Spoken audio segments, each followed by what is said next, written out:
All right, everyone, this is the final video in our early literacy homeschool preschool series.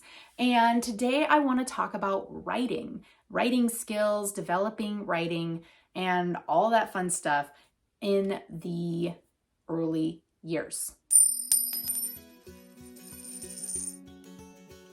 If you're new to our channel, my name's Melody. I'm the mom of 4 in our blended family of 6. I am homeschooling.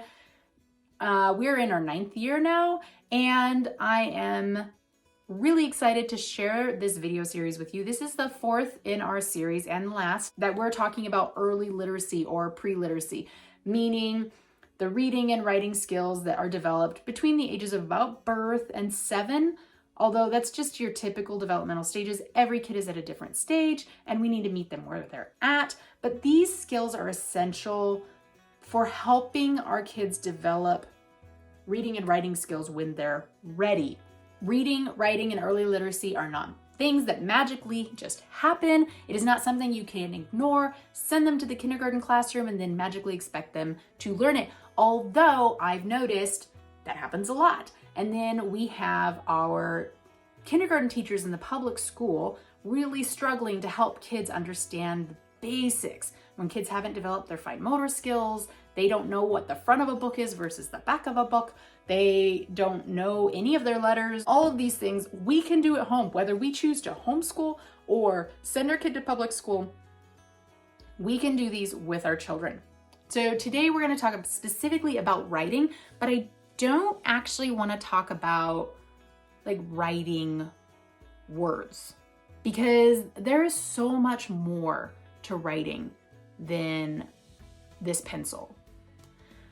Writing has a lot to do with comprehension. We talked about building vocabulary and words.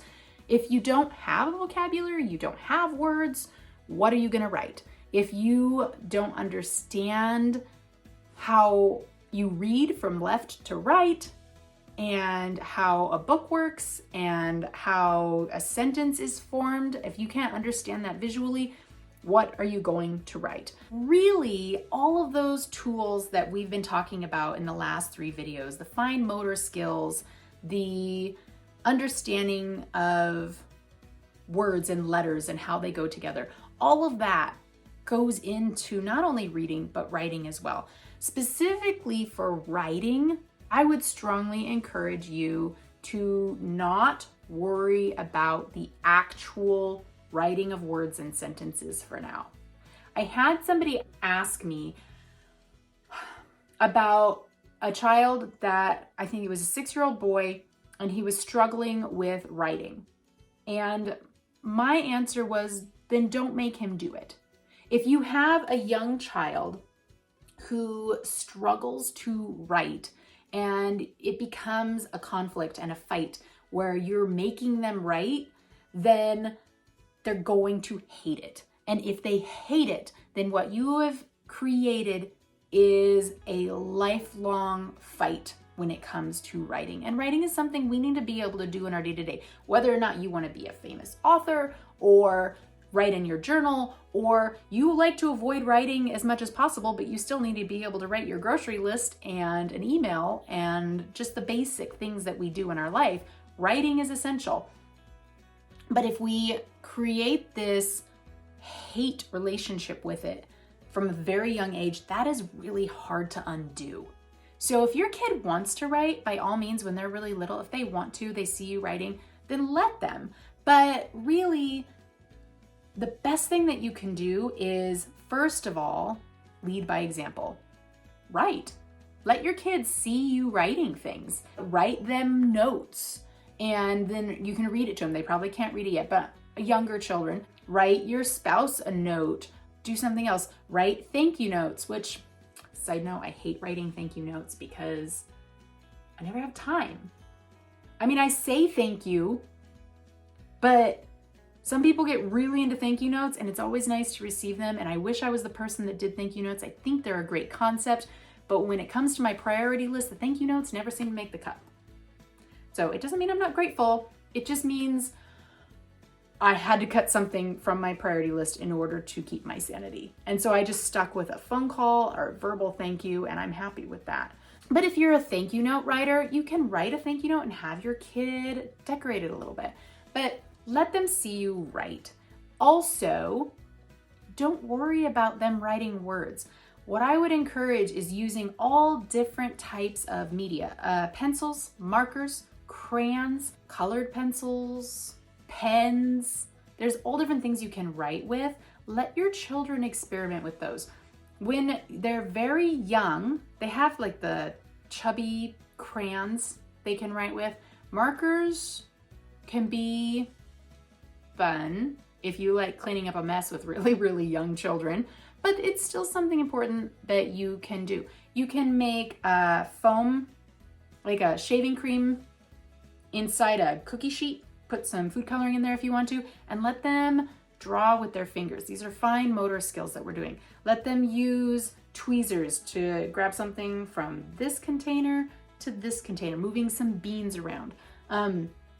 All of these are things you can do with young children. With very little babies, we talked in our first video about fine motor development and about picking up those Cheerios and putting them in your hand. It's okay to give them some non-toxic finger paint and let them smooth around and see what they create.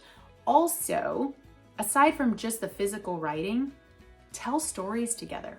Have your kid tell you a story and write down for them what their story was, and then read it back to them later so that they can see the value in saving their own words. Does that make sense? So writing is something that I think we get really wrapped up in, like they have to write in order to be able to write. But that's actually not true.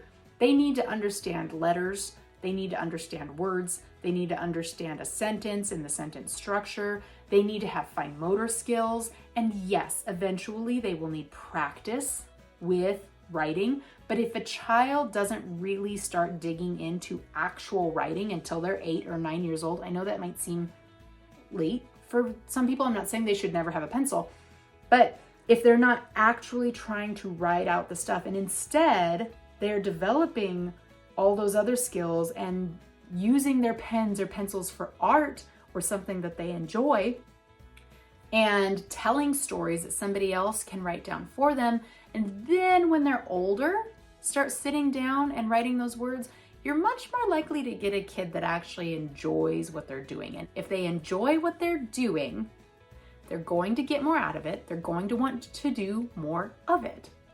So typing, also, if you have a kid, I don't know if you've ever just had to sit down and write. We do a lot of typing nowadays, so it's not very often we have to sit and write and write and write. It's tiring.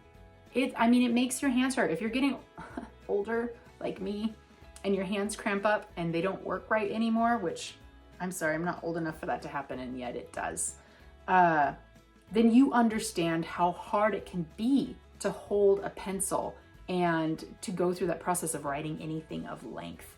It is okay if you let them type out some words. And if they're just typing with their two little fingers, you've got letter recognition, you've got word formation, you've got typing skills developing. It's a win-win.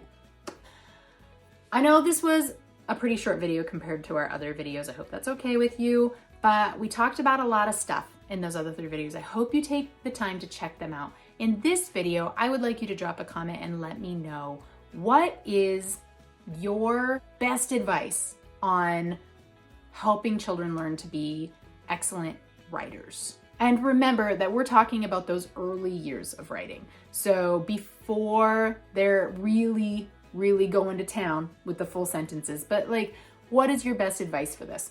And let's chat with each other and figure out the best way to do that. I will catch you next time.